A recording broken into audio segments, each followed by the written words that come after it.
আমরা জানি যে এই জিলহজের প্রথম দশক মানে প্রথম 10টি দিন খুবই গুরুত্বপূর্ণ 10টি দিন। আল্লাহ তাআলার কাছে খুবই পছন্দনীয় এই 10 দিনের আমলগুলো, এমনকি জেহাদের চাইতেও বেশি হাদিসে এসেছে।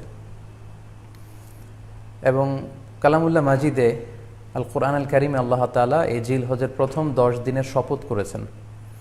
এই 10 দিনের এবাদত আল্লাহ তাআলার কাছে এত বেশি পছন্দনীয় হওয়ার কারণ হচ্ছে এই 10 দিনে আল্লাহ তাআলা উম্মাহাতুল ইবাদাত অর্থাৎ যত মৌলিক ইবাদত আছে সবগুলো মৌলিক ইবাদতের একটা সমন্বয় করেছেন জিলহজ মাসের এই প্রথম 10 দিনে, যেটা বছরের অন্য কোনো সময় কিন্তু পাওয়া যায় না। কারণ এই 10 দিনের ভেতরে সালাত আছে, নফল সিয়াম আছে, সাদাকা আছে, কুরবানি আছে, হজের প্রসঙ্গটা আছে, যেটা বছরের অন্য কখনো এরকম উম্মাহাতুল ইবাদাত অর্থাৎ যত মৌলিক ইবাদত আছে সব মৌলিক ইবাদতের কম্বিনেশন সমন্বয় বছরের কোনো সময় কিন্তু আসলে হয় না, যেটা হয়ে থাকে জিলহজ মাসের প্রথম এই 10 দিনের ভেতর। এজন্য এই 10 দিনের ইবাদত আল্লাহ তাআলার কাছে অত্যন্ত বেশি প্রিয়।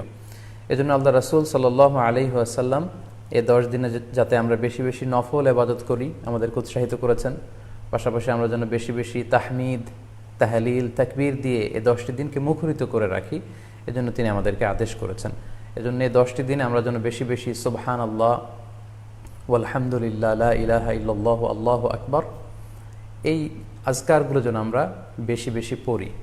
এবং আরাফাতের সিয়ামের ব্যাপারে আল্লাহ রাসূল সাল্লাল্লাহু আলাইহি ওয়াসাল্লাম আশা করেছেন যে 9 জিলহজের যে নফল সিয়ামটি অর্থাৎ আরাফার রোজা, এই আরাফার রোজা যে ব্যক্তি রাখবে আল্লাহ রাসূল সাল্লাল্লাহু আলাইহি ওয়াসাল্লাম বলেন যে আমি প্রত্যাশা করি এই সিয়ামের বদৌলতে বিগত একটি বছরের এবং সামনের একটি বছরের যত পাপ হবে এই পাপগুলোকে আল্লাহ তাআলা আমাদের জন্য ক্ষমা করে দিবেন। এবং জিলহজের 9 তারিখ ফজর থেকে কিন্তু আমাদেরকে ওয়াজিব তাকবীর পাঠ করতে হয়। আমরা জানি সেটা শুরু হয় আরাফার দিন ফজর থেকে। 9 তারিখ ফজর থেকে শুরু করে 13 তারিখ আসর পর্যন্ত এই তাকবীরগুলো প্রত্যেক সালাতের পরে পড়া আমাদের জন্য আবশ্যক। আমরা যেন এই নফল আজকারগুলো, এই নফল তাকবীরগুলো যাতে আমরা বেশি বেশি করে দেই। এবং যারা কুরবানি করার জন্য ইচ্ছা পোষণ করেছেন তারা যেন এই 10 দিনের আগেই তাদের মাথার চুল এবং নখ কেটে পরিচ্ছন্ন হয়ে যান। এবং জিলহজের এই 10 দিনে তারা যাতে মাথার চুল না কাটে এবং হাতের নখ না কাটে, এই মর্মে আল্লাহ রাসূল সাল্লাল্লাহু আলাইহি ওয়াসাল্লাম আমাদেরকে গাইডলাইন দিয়েছেন। সব মিলে আল্লাহ তাআলার কাছে এই 10টি দিনের ইবাদত খুবই প্রিয়। এমনকি হাদিসে এসেছে, যেটা আমরা বললাম যে জেহাদের চাইতেও বেশি প্রিয়।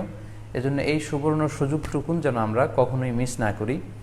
তাই আমাদের সাধ্যমতো আমরা যেন বেশি বেশি নফল ইবাদত করি। আমরা যেন সুযোগ হলে পুরো 10 দিন ব্যাপী আমরা চাইলে নফল সিয়াম রাখতে পারি, আমরা বেশি বেশি কোরআন তেলাওয়াত করতে পারি। বিশেষ করে তাহমিদ, তাহলিল এবং তাকবীর, আলহামদুলিল্লাহ লা ইলাহা ইল্লাল্লাহ আল্লাহু আকবার, এই জিকিরগুলো, এই আজকারগুলো পড়ে পড়ে যেন আমরা এই 10টি দিনকে মুখরিত রাখি। আল্লাহ তাআলা জিলহজ মাসের যে মাহাত্ম্য এবং বারাকা তিনি আমাদের জন্য দিয়েছেন, এগুলো যেন আমরা বেশি বেশি হাসিল করতে পারি। আমিন ইয়া রাব্বাল আলামিন।